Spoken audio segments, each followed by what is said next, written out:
சத்தியம் உங்களை விடுதலையாக்கும்.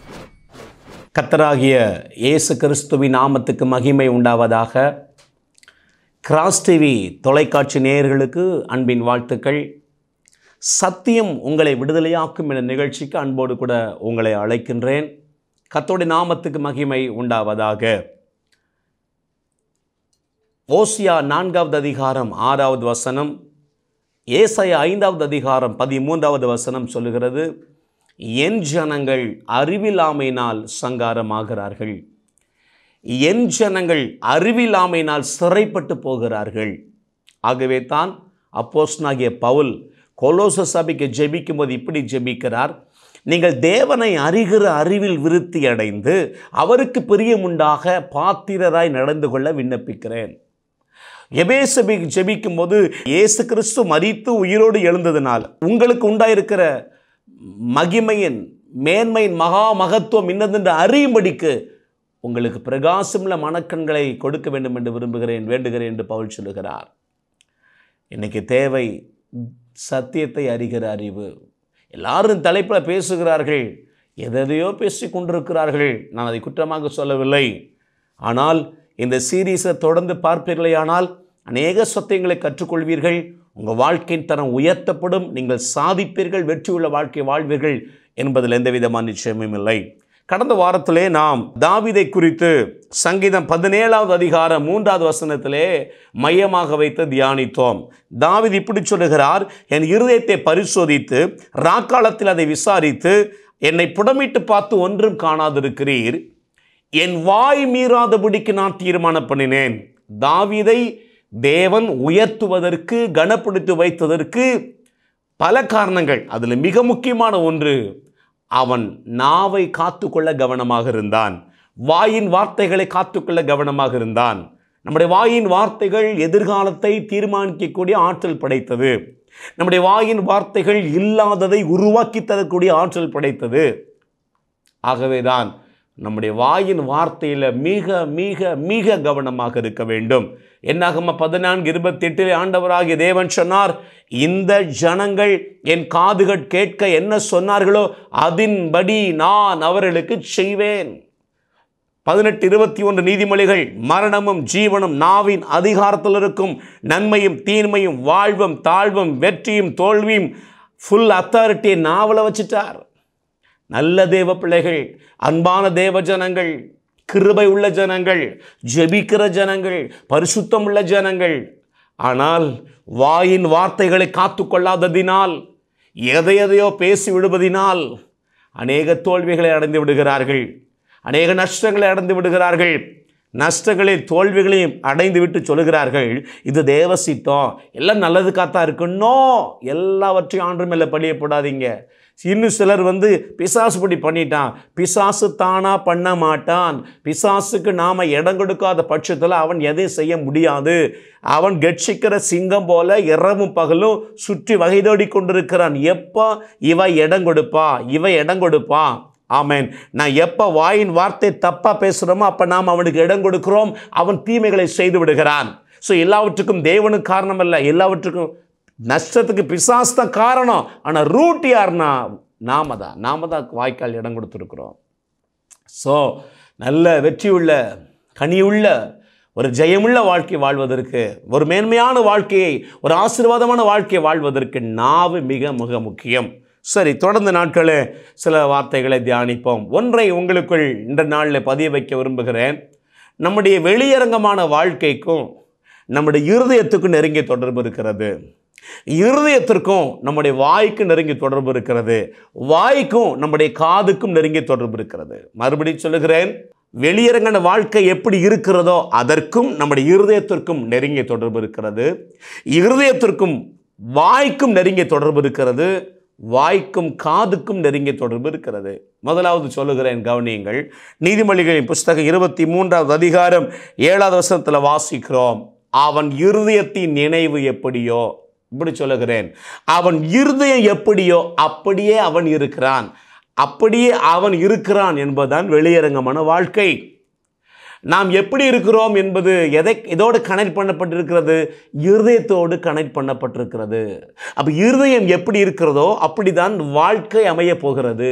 இப்போ இருதயம் எப்படி இருக்க வேண்டும்? எப்படி இருக்கிறது? மத்தேயு எழுதின சுவிசேஷம் 12வது அதிகாரம் 34வது வசனம். மத்தேயு 12:34. விரியன் பாம்பு குட்டிகளே, நீங்கள் பொல்லாதவர்களாக இருக்க நலமானவைகளை எப்படி பேசுவீர்கள்? இருதயத்தின் நிறைவினால் வாய் பேசும். அப்போ வாய்க்கும் இருதயத்துக்கும் தொடர்பு இருக்கிறது, இருதயத்துக்கும் வாழ்க்கைக்கு தொடர்பு இருக்கிறது. நம்ம வாய் எப்படி எதை பேசுகிறதோ அப்படித்தான் இருதயம் இருக்க போகிறது. இருதயம் எப்படி இருக்க போகிறது அப்படிதான் வாழ்க்கை இருக்க போகிறது. இருதயத்தின் நிறைவினால் வாய் பேசுகிறது. அப்போ பேசும்போது இருதயம் நிறைகிறது. இருதயம் எப்படியோ அவன் இருதயத்தின் நினைவுகள், இருதயம் எப்படியோ அவன் அப்படியே இருக்கிறான். வாய்க்கும் காதுக்கும் நெருங்கி தொடர்பு இருக்கிறது. காதால் எதை கேட்குறோமோ மேக்சிமம் அவைகள் தான் வாயின் வார்த்தைகளை வெளியே வருகிறது. காதால் தேவனுடைய வார்த்தையை கேட்டு கேட்டு, காதால் கேட்டு கேட்டு, வாயால் பேசி பேசி இருதயமாகி நிலத்தில் விதைச்சா வெளியரங்கமான வாழ்க்கையில் அறுவடைத்தானா வரும். ஐயா, தேவனுடைய வார்த்தைகளை, ஜீவனுள்ள தேவனுடைய வார்த்தைகளை காதால் கேட்டு கேட்டு கேட்டு பிரைஸ் எல்லாம். ஒன்று உங்கள் வாய் பேசி காது கேட்கலாம், இல்லை சத்தியத்தை பேசுகிற போதனைகளை கேட்கலாம். கேட்டு கேட்டு நீங்கள் வாக்கு தத்தங்களை பேசி பேசி பேசி அது காது வழியா, ஆமேன், ஸ்தோத்திரம், இருதயத்துக்குள்ளே பதிய வேண்டும். வாயினால் பேசி காது வழியாக இருதயத்தில் விதைக்கப்பட வேண்டும். மறுபடியும் சொல்கிறேன், வாக்கு தத்தங்களை வாய்விட்டு பேசுகிறோம், நல்ல வார்த்தைகளை பேசுகிறோம், ஆசீர்வாதமான வார்த்தைகளை பேசுகிறோம், நெகட்டிவாக பேசுகிறோம். ஐயா, நெகட்டிவாக பேசுனா அது காது வழியாக இருதயமாக நிலத்தில் அந்த வார்த்தை விதைக்கப்படும். அறுவடை நெகட்டிவாக இருக்கும். நீங்கள் பாசிட்டிவாக பேசுனீங்கன்னா அது காது வழியாக அந்த வார்த்தை இருதயத்தில் போய் விழுந்து, நிலமாக இருதயத்தில் விழுந்து வெளியரங்கமான வாழ்க்கையில் பாசிட்டிவான அறுவடையை தரும். பாசிட்டிவான அறுவடையை தரும். ஸோ வாய் முக்கியம், இருதயம் முக்கியம், வாழ்க்கை முக்கியம். வாழ்க்கை முக்கியமானால் வாழ்க்கை எதை சார்ந்திருக்கிறது? இருதயத்தை சார்ந்திருக்கிறது. இருதயம் எதை சார்ந்திருக்கிறது? நாவை சார்ந்திருக்கிறது. இந்த நாவின் வழியாக தான் காது வழியாக இருதயத்தில் வார்த்தைகளை விதைக்கிறோம். அது இருதயத்தில் விழ விழ விழ வெளியரங்கமான வாழ்க்கையை பாதிக்க ஆரம்பித்து விடுகிறது. ஆகவே வாழ்க்கை மாற வேண்டுமானால் இருதயம் மாற வேண்டும். இருதயம் மாற வேண்டுமானால் வாய் மாற வேண்டும். இருதயம் மாற வாய் மாற வேண்டும். Praise the Lord. வாய் மாற வேண்டுமானால் பிரைஸ் தி லார்ட், ஸ்தோத்திரம், தேவனுடைய வார்த்தை அதிகமாய் கேட்க வேண்டும். இருதயம் எப்படி அப்படித்தான் வாழ்க்கை. வெளியே வாழ்க்கை மாற வேண்டுமானால் இருதயம் மாற வேண்டும். இருதயம் மாற வேண்டுமானால் வாய் மாற வேண்டும். ஸோ இருதயத்திற்கும் வெளியரங்கமான வாழ்க்கைக்கும் இருதயத்திற்கும் வாய்க்கும் நெருங்கிய தொடர்பு இருக்கிறது.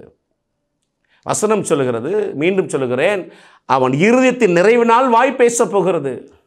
இருதயம் எப்படி நிறைந்திருக்கும்? வாய் எப்படி பேசுகிறோமோ அப்படித்தான் இருதயம் இருக்க போகிறது. இருதயத்தின் நிறைவினால் வாய் பேசும். வாய் பேசும்போது இருதயம் நிறையும். ஏன்னா இருதயம் எப்படியோ அப்படியே அவன் இருக்கிறான்.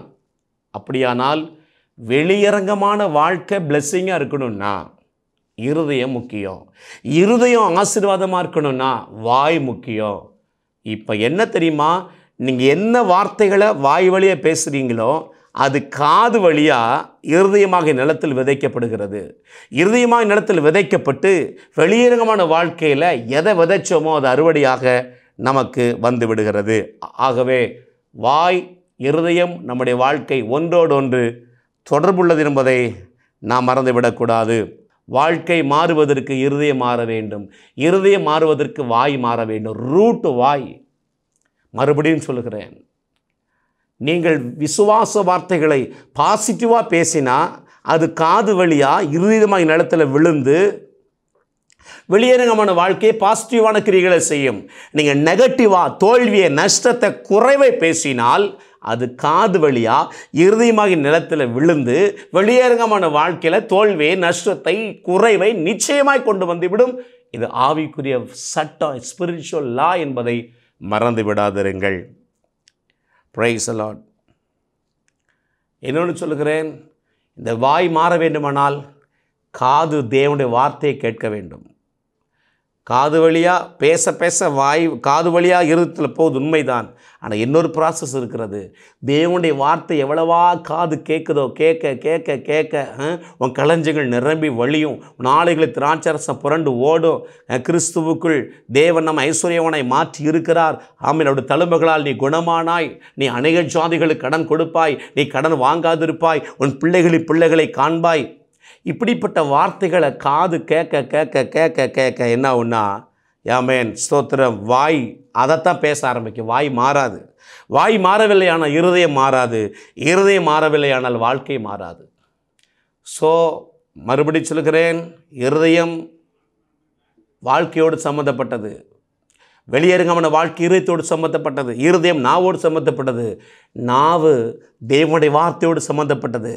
காது வழியாக தேவனுடைய வார்த்தை கேட்கும்போது வாய் வழியாய் அது பேசப்பட்டு மறுபடியும் காது வழியாக இருதயத்தில் விதைக்கப்படுகிறது. வெளியரங்கமான வாழ்க்கை நமக்கு பாதித்து விடுகிறது. ஆகவே அன்பு தேவ ஜனமே, வாயின் வார்த்தைகள் மிக மிக முக்கியம் என்பதை திட்டமாய் நாம் தெரிந்து கொள்வோம். யாக்கோபு எழுதின நிருபம் 3வது அதிகாரம் 1வது வசனத்தில் இப்படி வாசிக்கிறோம். என் சகோதரரே, அதிக ஆக்கினை அடைவோம் என்று அறிந்து உங்களில் அநேகர் போதகராகாதிருப்பீர்களாக. இந்த வசனத்தை அப்படி லிட்ரலாக பேசுகிற அநேக ஊழியர்கள் உண்டு. லிட்ரலாக பேசுகிறவங்க உண்டு. ஊழியத்துக்கு வந்துடாத, அதிக ஆக்கினை இருக்கிறது, ஆனால் சும்மா வந்துடக்கூடாது. ஆனால் வேதம் சொல்லுகிறது, அறுவடைக்கு எஜமான் ஆட்களை அனுப்பும்படி வேண்டிக் கொள்ளுங்கள் என்று சொல்லுகிறார் ஆண்டவராகிய இயேசு. யாரை அனுப்புவேன், யார் நமது காரியமாய் போவார் என்று வேதத்தில் தேவன் அங்கலாய்க்கிறதை பார்க்கிறோம். உண்மையிலே தேவை அதிகமாக இருக்கிறது. வயல்வெளி விளைச்சல் ஏராளம் இருக்கிறது. அப்படியானால் வேதம் சொல்லுகிறதே, நீ ஊழியத்துக்கு வந்த அதிக ஆக்கினை இது நமக்கு அல்ல, அன்றைக்கு இருந்த யூத ரபிக்களை குறித்து சொல்லப்பட்ட வார்த்தை. அவர்கள் நிறைய பேசுவார்கள், வாழ்க்கையில் ஒன்றும் செய்ய மாட்டார்கள். ஸோ நீ ரொம்ப பேசுகிற, வாழ்க்கையில் ஒன்றும் செய்யலை, அதெல்லாம் உனக்கு ரொம்ப ஆக்கினை இருக்குது, பார்த்துக்கோ. Praise the Lord. ரபிகள் சொல்வதற்கும் செய்வதற்கு சம்பந்தமே இருக்காது. Praise the Lord. பேசுகிறபடி செய்ய மாட்டார்கள். அவர்கள் வாழ்க்கையை பற்றி ஒரு நாள் யோசிக்க மாட்டார்கள். Praise the Lord. Hallelujah. So நீ யூத ரபியாக இருக்கிற, நிறைய பேசுகிற, வாழ்க்கையில் ஒன்றும் செய்ய மாட்ட, உனக்கு நிறைய ஆக்கினை இருக்கிறது. போதிக்கிறபடி நீ செய்யாவிட்டால் உனக்கு அதிக ஆக்கினை உண்டு. நீ பேசுகிறபடி செய்யாவிட்டால் உனக்கு அதிக ஆக்கினை உண்டு. ஆகவே உங்களில் அநேகர் போதகராகாதிருப்பீர்களாக என்று அன்றைக்கு இந்த யூத ரபிக்களுக்கு ஆண்டவர் சொன்னார். ஆனால் இன்றைக்கு அப்படி சொல்லவில்லை. இந்த வசனத்தை இன்றைக்கு நாம் எடுத்துக்கொள்ளக்கூடாது. சரி, யாக்கோபு 3வது அதிகாரம் 2வது வசனத்தில் இப்படி வாசிக்கிறோம். நாம் எல்லாரும் அநேக விஷயங்களில் தவறுகிறோம். ஒருவன் சொல் தவறாதவனானால் அவன் பூரண புருஷனும் தன் சரீரம் முழுவதையும் கடிவாளத்தினாலே அடக்கிக் கொள்ளக்கூடியவனுமாயிருக்கிறான். நாம் எல்லாரும் அநேக விஷயங்களில் தவறுகிறோம் யாக்கோபு சொல்லுகிறார். ஆனால் ஒரு விஷயத்தில் கவனமாக இரு. அநேக விஷயத்தில் தவறுகிறோம், ஆனால் ஒரு விஷயத்தில் நீ கவனமாக இருக்க வேண்டும். என்ன கவனமாக இருக்க வேண்டும்? சொல் தவறாத ஆளாயிரு. நாம் எல்லோரும் அநேக விஷயங்களை தவறுகிறோம். ஒருவன் சொல் தவறாதவனானால் பூரண புருஷன். அநேக விஷயம் தவறிவிடுகிறோம். ஆனால் வார்த்தை என்று வரும் பொழுது சரியா பேசுகிற ஆளாரு, சொல் தவறாம பேசுகிற ஆளாரு, தப்பா பேசிடாத. ஒருவன் சொல் தவறாதவனானால் பூரண புருஷன். இதுக்கு என்ன அர்த்தம்? நாளைக்கு காலையில் 10 மணிக்கு வருகிறேன் என்று சொல்லிவிட்டு வராமல் போவது அந்த சொல் தவறு அல்ல. கரெக்டாக பேசுவது, விசுவாச வார்த்தைகளை பேசுவது, சரியான வார்த்தைகளை பேசுவது, நேர்த்தியான வார்த்தைகளை பேசுவது, அன்பான வார்த்தைகள், ஆசீர்வாதமான வார்த்தைகள், வெற்றிக்கு ஏதுவான வார்த்தைகள், பரிசுத்தத்துக்கு ஏதுவான வார்த்தைகள், நாம நீதி உள்ள வார்த்தைகள், உயர்வான வார்த்தைகள். ஸோ ஒருவன் சொல் தவறாமல் கரெக்டாக பேசுவானையானால் அவன் பூரண புருஷன், பூரண ஆசீர்வாதங்களை பெற்றுக்கொள்வான்.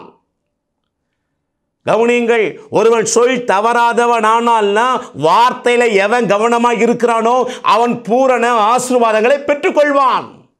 நம்ம கவனமாக இருக்கிறோமா? வார்த்தையில் சீரியஸ்னஸாக இருக்கிறோமா? வார்த்தையில் மிக கவனமாக இருந்து பேசுகிறோமா? எதையோ பேசி விடுகிறோமே.